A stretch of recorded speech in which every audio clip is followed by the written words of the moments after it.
रूबीना ने लिया सलमान से पंगा। रूबीना दिलैक ने सलमान खान पर लगाया पति अभिनव की बेइज्जती करने का आरोप। गुस्से में पकड़ ली शो छोड़ने की जिद।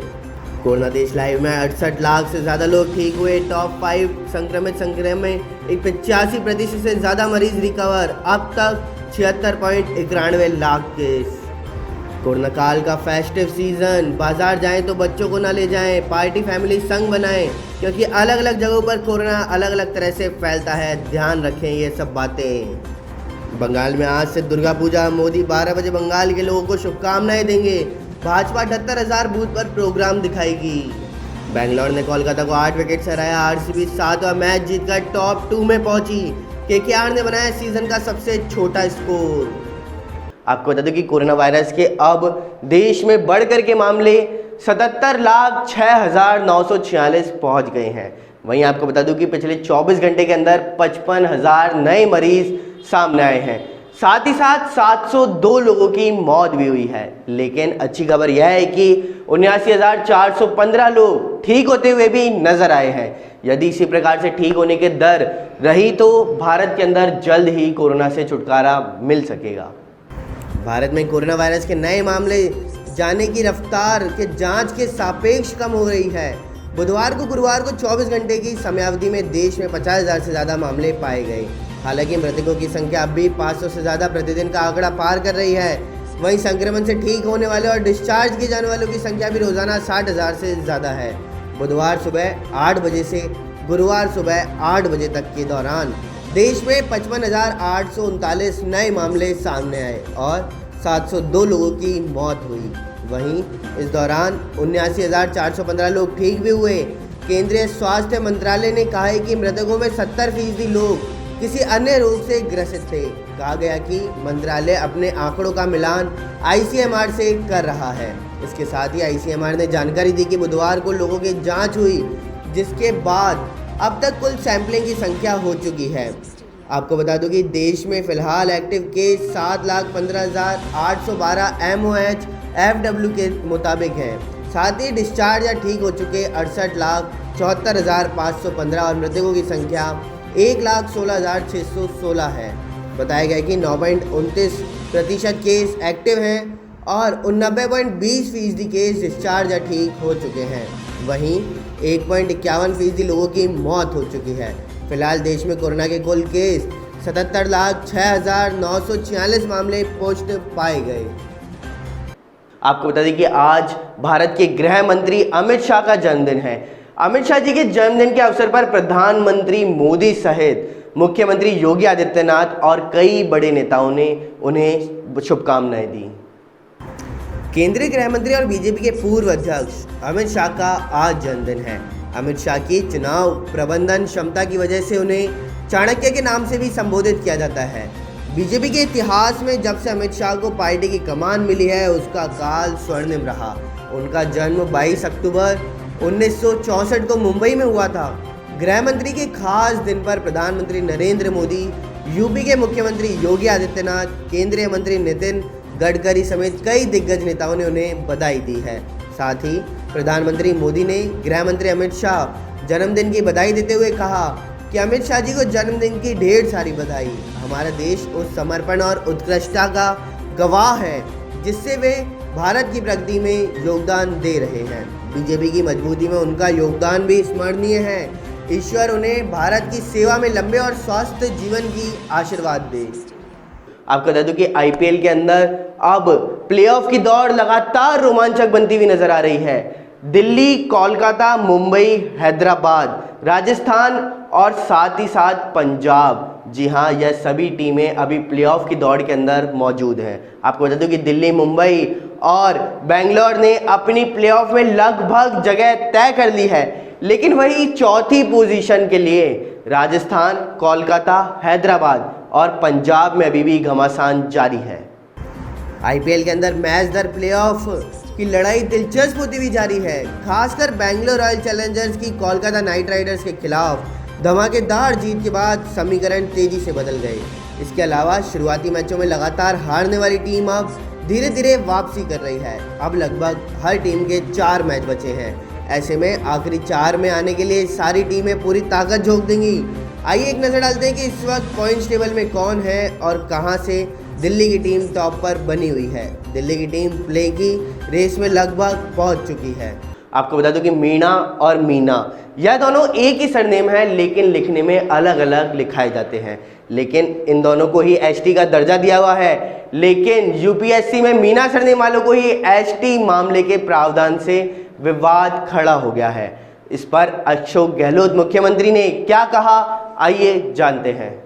संघ लोक सेवा आयोग यूपीएससी द्वारा कॉर्पोरेट अफेयर्स मंत्रालय में कंपनी प्रोड्यूसर के पद पर भर्ती के लिए जारी विज्ञापन में केवल मीना सरनेम वाले अभ्यर्थियों को ही एसटी मानने के प्रावधान से विवाद खड़ा हो गया। इसके एक बार फिर मीना या मीणा को लेकर के विवाद खड़ा हो गया है।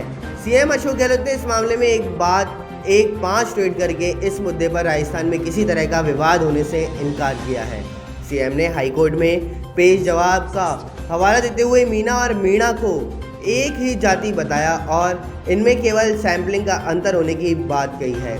सीएम अशोक गहलोत ने ट्वीट किया कि संघ लोक सेवा आयोग द्वारा कॉर्पोरेट अफेयर्स मंत्रालय में कंपनी प्रोड्यूसर के पद पर भर्ती के लिए विज्ञापन जारी किया गया है। इसमें मीना जाति वाले अभ्यर्थियों को अनुसूचित जनजाति मानकर आरक्षण के लाभ के लिए योग्य माना गया है, जबकि मीणा सरनेम वाले अभ्यर्थियों को योग्य नहीं माना गया। राजस्थान राज्य में मीणा दोनों सरनेम वाले लोगों को अनुसूचित जनजाति प्रमाण पत्र जारी किए जा रहे हैं। राजस्थान सरकार ने मीना या मीणा विवाद के संदर्भ में इसे साफ करते हुए कहा कि केंद्र सरकार द्वारा स्पष्टीकरण जारी करने के लिए 2018 में केंद्रीय जनजातीय कार्य मंत्रालय को पत्र लिखा था, जिसका केंद्र ने अभी तक जवाब नहीं दिया। आपको बता दूं, दौसा जिले में परिवहन व्यवस्था को अधिक सुविधाजनक बनाने के लिए कलेक्टर ने बैठक ली। दौसा जिले के अंदर जिला कलेक्टर पीयूष सांवरिया ने परिवहन व्यवस्था को और भी सुविधाजनक पारदर्शी बनाने के लिए परिवहन, पुलिस एवं शहरी निकाय के अधिकारियों को आपसी समन्वय से कार्य के निर्देश दिए हैं। कलेक्टर सभा भवन में आयोजित जिला स्तरीय यातायात प्रबंधन समिति की समीक्षा करते हुए बताया कि जिले के शहरी क्षेत्रों में यातायात नियमों की पालना करने, भारी वाहनों के प्रवेश पर प्रातः 8 बजे से रात्रि 11 बजे भावी रोक लगाने, हेलमेट लगाने के लिए आमजन ने चेतना जागृत करने के लिए सभी अधिकारी सक्रिय रहकर अपने दायित्व की पालना करें। फिर सांवरिया ने बताया कि सिकंदरा व लालसोट कस्बे में यातायात व्यवस्था को प्रभावी तरीके से संचालित करवाएं ताकि राहगीरों को किसी भी तरह की कोई परेशानियां ना हो। सांवरिया ने बताया कि परिवहन पुलिस अधिकारियों को निर्देश देते हुए कहा कि अवैध वाहन, थड़ी व ठेले वालों के खिलाफ परंतु कार्रवाई करें ताकि रास्ता सुचारू रखने का प्रयास करें। सांवरिया ने बताया कि अवैध व्यापार, लोड वाहनों के खिलाफ परिवहन अधिकारी सक्रिय रहकर कार्य करें। सार्वजनिक निर्माण विभाग के अधिकारी को रोडवेज बस स्टैंड के सामने स्पीड ब्रेकर बनाने व संकेत बोर्ड लगाने, जिला रसद अधिकारी को जिले में समस्त संचालित पेट्रोल पंप पर प्रदूषण सेंटर खोलने, ट्रैफिक इंस्पेक्टर को जिले में ओवर स्पीड वाहन के खिलाफ कार्रवाई करना व सीएमएचओ को जिले में 108 एम्बुलेंस सेवा की उपलब्धता समय पर सुनिश्चित करने तथा नेशनल हाईवे पर संचालित टोल का व्यवस्थित संचालन कराने के लिए सभी संबंधित अधिकारियों को सार्वजनिक निर्माण विभाग अधिकारियों को निर्देश दिए।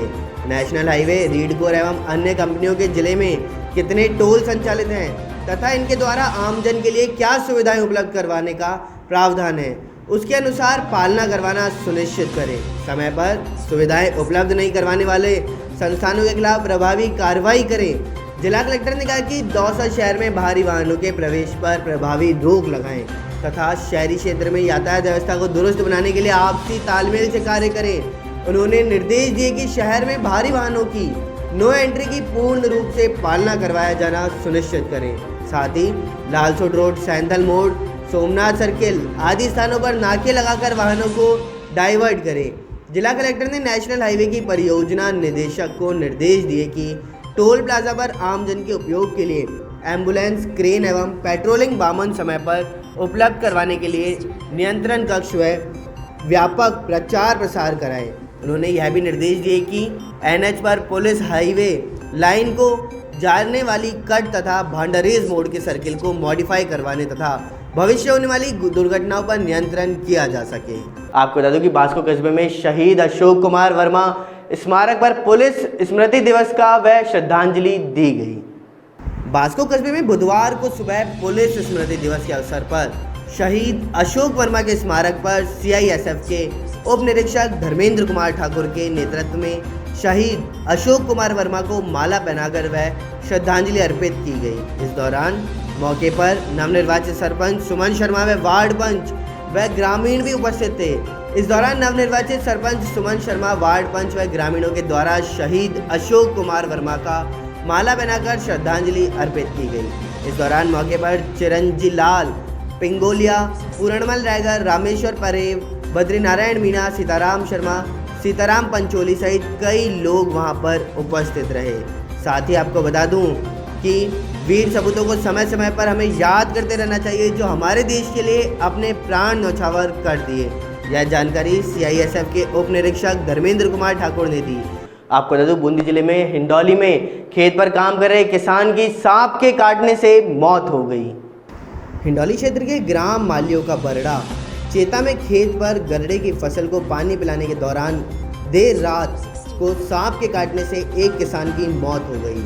मृतक के भाई राजेंद्र सैनी ने पुलिस को दी रिपोर्ट में बताया कि उसका छोटा भाई पुरुषोत्तम आत्मज ओम प्रकाश सैनी रात्रि में गरड़े की फसल की पिलाई कर रहा था। देर रात को 2 बजे वह खेत पर बने मकान में दौड़कर आया और उसने परिवारजन को बताया कि उसके दाहिने हाथ के कंधे के नीचे सांप ने काट लिया, जिसके बाद उसी समय किशन बिहारी शर्मा की बोलेरो में लेकर के उसे बिजौली अस्पताल ले गए, जहां इलाज के दौरान पुरुषोत्तम की मौत हो गई और इसके बाद पोस्टमार्टम के लिए शव को हिंडौली स्वास्थ्य केंद्र की मोर्चरी में रखवाया गया, जहां मृतक के भाई की रिपोर्ट के आधार पर पुलिस ने मामला दर्ज कर पोस्टमार्टम करवाकर शव परिजनों को सुपुर्द कर दिया व मामला मृग में दर्ज कर लिया। आपको बता दूं कि राजस्थान के अंदर सटोरियों के खिलाफ अब तक की सबसे बड़ी कार्रवाई देखने को मिली है। जी हां, राजस्थान के अंदर 4 करोड़ 19 लाख रुपए कैश बरामद किए गए। राजस्थान पुलिस ने सटोरियों के खिलाफ अब तक की सबसे बड़ी कार्रवाई को अंजाम दिया है। जयपुर पुलिस ने आईपीएल मैचों पर सट्टा लगाने वाले सटोरियों से 4 करोड़ 19 लाख रुपए की नकदी बरामद की है। 2 पहले हुई इस कार्रवाई में पुलिस सटोरे से बरामद नकदी को गिनने में लगी हुई थी। नकदी गिनने के लिए मशीनें लगाई गई। नकदी गिनने में पुलिस का पसीना आ गया तो 2 दिन की गहन जांच पड़ताल में सामने आया है कि सटोरियों के तार दुबई से जुड़े हुए हैं। पुलिस आज प्रेस कॉन्फ्रेंस करके पूरे मामले की खुलासा भी करेगी। पुलिस के अनुसार सटोरियों के खिलाफ यह कार्रवाई 2 दिन पहले राजधानी जयपुर में की गई थी। सीएसटी टीम और कोतवाली थाना पुलिस की ओर से की गई इस कार्रवाई में सटोरियों के पास से 4 करोड़ 19 लाख रुपए नगद एवं एक जगह से ही बरामद किए गए हैं। उसके बाद आला अधिकारी भी मौके पर पहुंचे, लेकिन पुलिस को काफ़ी समय इस बात की तस्दीक करने में लग गया कि ये आखिर नकदी किसकी है। बाद में पुलिस ने पूरी नकदी जब्त कर ली। पुलिस ने वहां से 4 सटोरियों को गिरफ्तार कर उनसे 9 मोबाइल भी बरामद कर जब्त किए। आपके बता दूं राजस्थान में एक बार फिर एम्बुलेंस कर्मचारियों की हड़ताल देखने को मिल रही है। साथ ही सरकार के खिलाफ विरोध प्रदर्शन भी किया जा रहा है। राजस्थान में एक बार फिर एम्बुलेंस कर्मचारियों की हड़ताल शुरू हो चुकी है।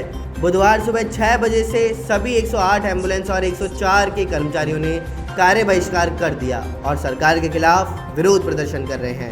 आपको बता दूं एम्बुलेंस कर्मचारी 8 घंटे काम, वेतनमान में बढ़ोतरी समेत कई मांगों को लेकर के आक्रोशित हैं। इन्होंने राजस्थान एम्बुलेंस कर्मचारी यूनियन के आह्वान पर कामकाज छोड़ा है।